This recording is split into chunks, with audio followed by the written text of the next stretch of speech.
तुम्ही राज्याचे मंत्री, आमदार, खासदार, जे कोणी मुख्यमंत्री वगैरे आहात ना, तुमच्याकडे तर बंगले आहेत, गाड्या आहेत, प्रचंड पैसा आहे, प्रचंड प्रॉपर्टी आहे.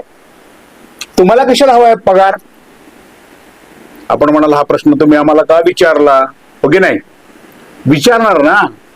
तुमच्याकडं एवढं सगळं असताना तुम्हाला पगार का हवाय, असा प्रश्न आम्ही आज का उपस्थित केला सांगू का?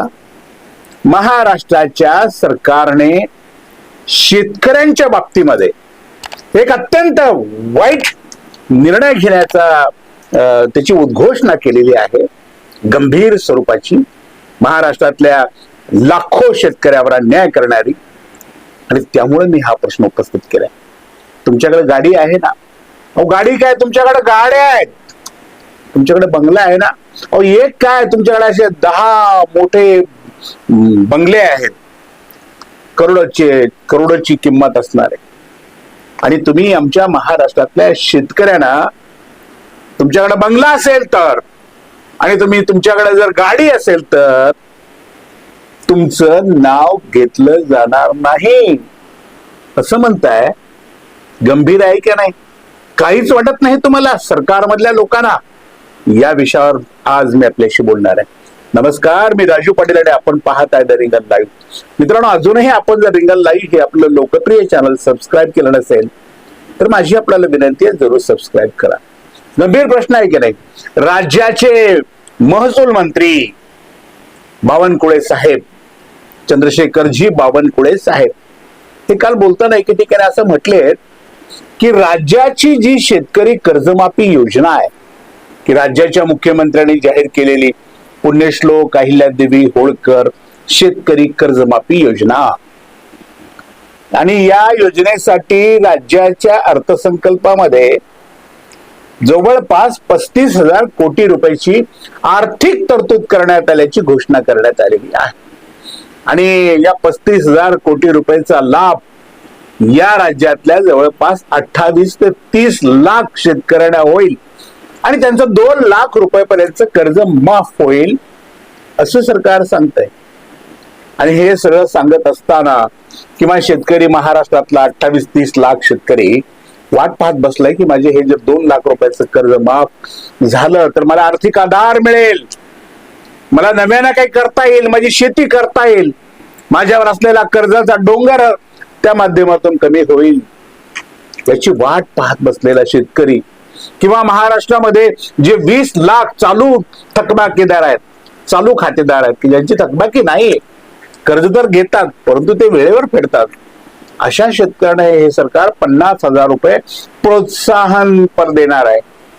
हा विषय आपण बाजूला ठेवू. आता पुढे काय चाललंय?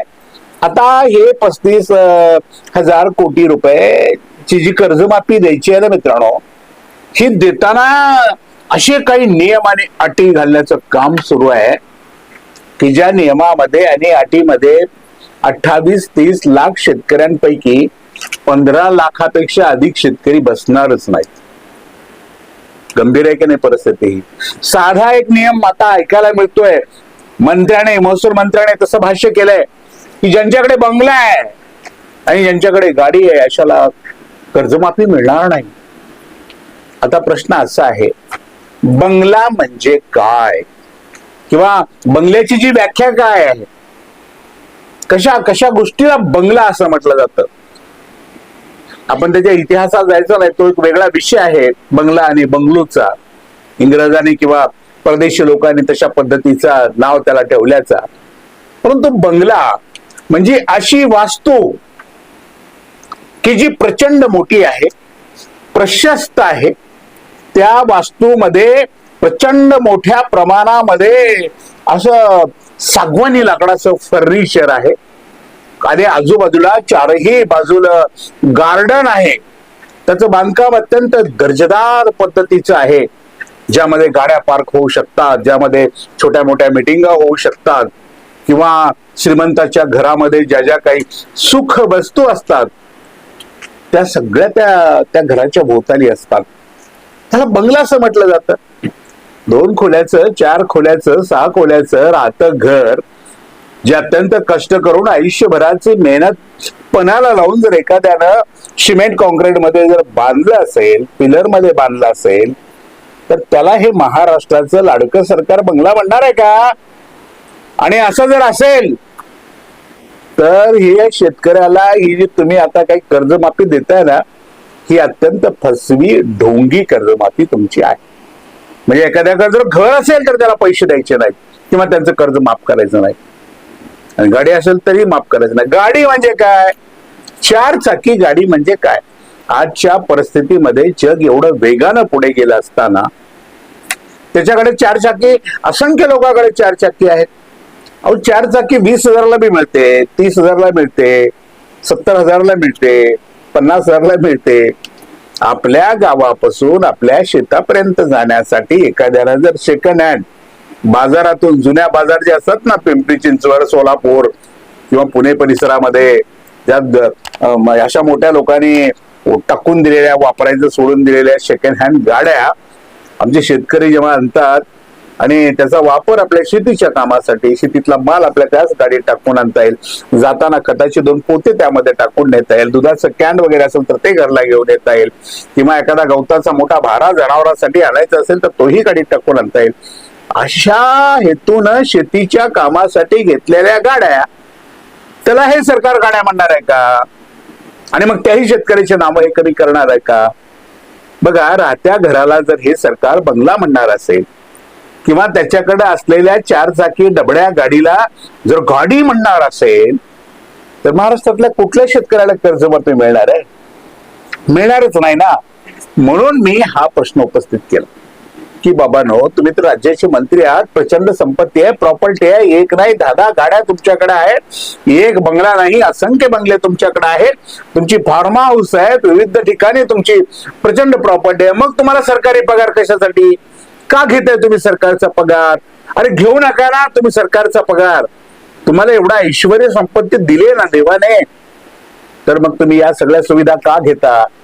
तुमचं खाणं सरकारी, तुमचं पिणं सरकारी, तुमचा प्रवास सरकारी, तुमच्या सगळ्याच गोष्टी, तुम्हाला औषध पाणी, तुमचे ऑपरेशन, हे सगळं सरकारी. तिजोरीवर महाराष्ट्राच्या या शेतकऱ्याच्या, या राज्यातल्या प्रत्येक माणसाच्या टॅक्स मधून जो पैसा जमा होतो त्यावर तुम्ही मजा मारताय. आणि पुन्हा अजून पगार घेताय 3 लाख, 3.5 लाख, 4 लाख, आणि सगळे बिल दाखल करताय, प्रवासाचे, पीएचं बिल, फोनचं बिल, याचं बिल, त्याचं बिल. कशाला हवंय? का नाही खर्च करत खिशातून? सेवा करायची ना जनतेची. मग तुम्हाला जर जनतेची सेवा करायची आहे तर मग आपल्या प्रॉपर्टीला थोडासा काडी लावा. सतत शेतकऱ्याचं वाटवं करण्याची दुर्बुद्धी तुम्हाला कशी येते? चंद्रशेखर बावनकुळे सारख्या एका सिनियर मंत्र्याला ही दुर्बुद्धी कशी सुचली की 4 खोल्याचं 6 खोल्याच्या आरसीसी बांधकामाला बंगला म्हणायची? त्याला बंगला म्हटलं जातं. बंगले तुमचे आहेत, जे 4-4 एकर मध्ये तुम्ही बांधता, ज्याची किंमत करोडो रुपयाची आहे, त्याला बंगला म्हटलं जातं. अजूनही जर तुम्हाला बंगला बांधायचा असेल ना शेतकऱ्याचा बंगल्याला, घराला, तर त्या घराचं व्हॅल्युएशन किमान, अत्यंत किमान व्हॅल्युएशन, सरकारी व्हॅल्युएशन 25 लाखाच्या आतलं असलं पाहिजे. त्याला तर म्हणा बंगला. 5-6 लाख रुपये खर्च करून, आयुष्यभर कष्ट करून 4 खोल्याचं घर बांधलंय, त्याला बंगला म्हणून त्याचं नाव कट.